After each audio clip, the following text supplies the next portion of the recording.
DSS said that Sunday Igboho turned to a big cat when they launched an attack into his house on Thursday.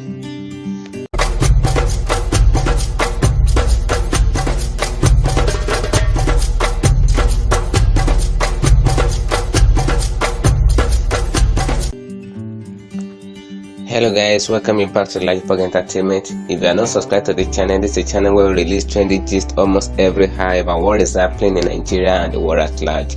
Alright, if you are not subscribed before, click the red subscription button at your video screen, and don't forget to click the notification bell icon so that whenever I will release a new video in few hours time, YouTube will surely notify you. Alright, we are still on the issue of the attack that was launched against the house of Sunday Igboho on Thursday by the DSS. Alright, in some of our videos we've spoken about how they launched the attack and what they recovered from the house, but we caught this trending that DSS made the report that when they got to Sunday Igboho's house, they recovered sham, they recovered all sort of things. The attack was launched around 2:30 a.m. midnight. I don't know the reason why they used to launch attack on this man at midnight.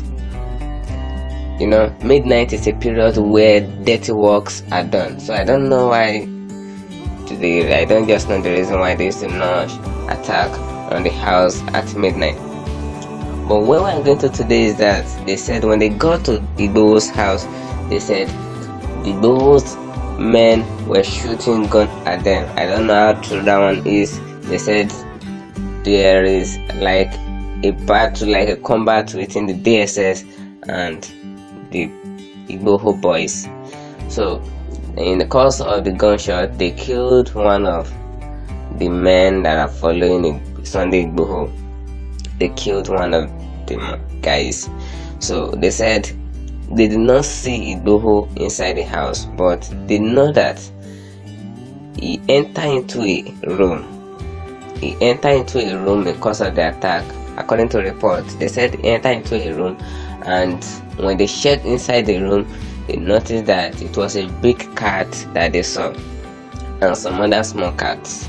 So the DSS said they killed all those small cats, and after killing the small cats, they said they arrested the big cat, claiming that it was Sunday Igboho that turned to that big cat. So that was what the DSS said. And later on, the big cat was in their custody, but later after they did, Sunday Igboho spoke with some journalists about the attack that was launched against his house, meaning that the cat that they carried is just a normal cat. It's not a juju cat. It wasn't Sunday Igboho that turned to the cat that they carried. They just carried one of his pets. Later in the day, they said Sunday Igboho was speaking with the journalists. Sunday Igboho said he had 2-point-something million in his wardrobe in his room. That when the DSS launched the attack, the money disappeared, meaning that the money had been carried away by the DSS. Did they go to Sunday Igboho's house to rob, or they went to arrest him? So how did the 2-point-something million moves away from the house? Nobody knows till now. Alright, no wasting time. Let's go to the next news. Okay.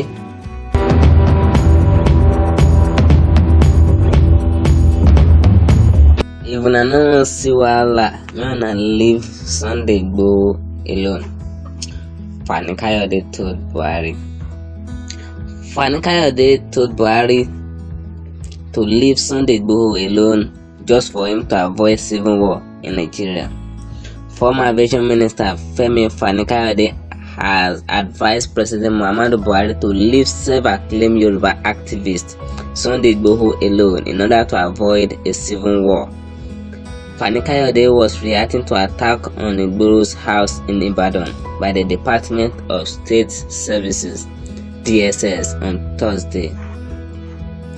He, Igboho, is the living manifestation of the Oduduwa himself, and that he speaks the mind of over 70 million Yoruba people throughout the world. According to him, whoever is trying to kill him is making a big mistake and is pulling the tail of a white lion and poking the eyes of a sleeping giant. For the sake of Nigerian peace and unity, and in the name of God, I call on the federal government and President Nnamdi Buhari himself to leave Sunday and his people alone, to tread the path of peaceful coexistence, mutual respect and understanding. That is the only way to avoid a major conflict which may eventually degenerate into a civil war. Someday come in peace, and the entire leadership of the Southwest can guarantee this. This is a statement by Fani-Kayode today.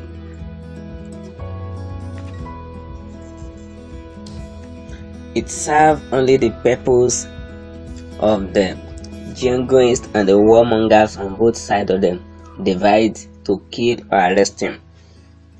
If he is wanted by the security agents, all they need to do is to invite him. That is what Fani-Kayode said. If you need the attention of Sunday Igboho in your office, talking about the Nigerian government and the DSS, you don't need to come to his house at midnight to come and kill his people, steal his things, and do all sort of nonsense. All you people just need to do is to invite him, not arrest him. They do not need to raid his house in the middle of the night, kill his people, steal his things, terrorize his supporters, and attempt to kill him, he said. Fani-Kayode added that they do not need to invoke the wrath of the Yoruba nation and attempt to manage the consequence of such a reckless and unpredictable cause. Whether we are separatists or integrationists, Nigeria is dear to us all. Let her not be turned into a theater of war by manipulative foreign forces and diabolical interest groups that seek to utterly destroy and decimate each and every one of us, regardless of tribe or faith. May God guide us all, and may He preserve the peace of our nation. Alright, that is all that Fani-Kayode said about the arrest of Sunday Igboho. He said they don't need to come and raid his house at night. All they need to do is they need the attention of Sunday Igboho in their custody. They should invite him. It's not that they should come to his house in the middle of the night. They don't even come in the day. They came at night, they kill his people, they steal his things, they even do all sorts of nonsense. So that is what Fani-Kayode said about what happened in Sunday Igboho's house on Thursday. Alright, not time. Let's go to the next news.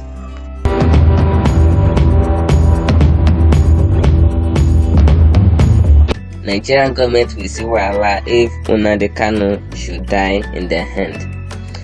This is a statement made by one of the leaders of the LAJUPOG group of Nigeria, one of the Biafran leaders in Nigeria. Now, according to reports, it was said that Nnamdi Kanu is having a heart disease. This was said by the lawyer of Nnamdi Kanu in a statement released on Friday, counsel to the LAJUPOG leader.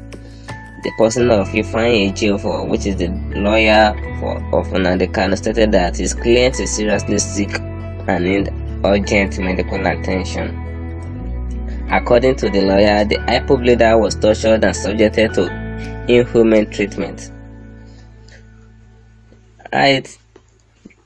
According to what the lawyer is saying here, he said the federal government have given enough torture to Nnamdi Kanu that if they should continue to be torturing him, it may lead to his death.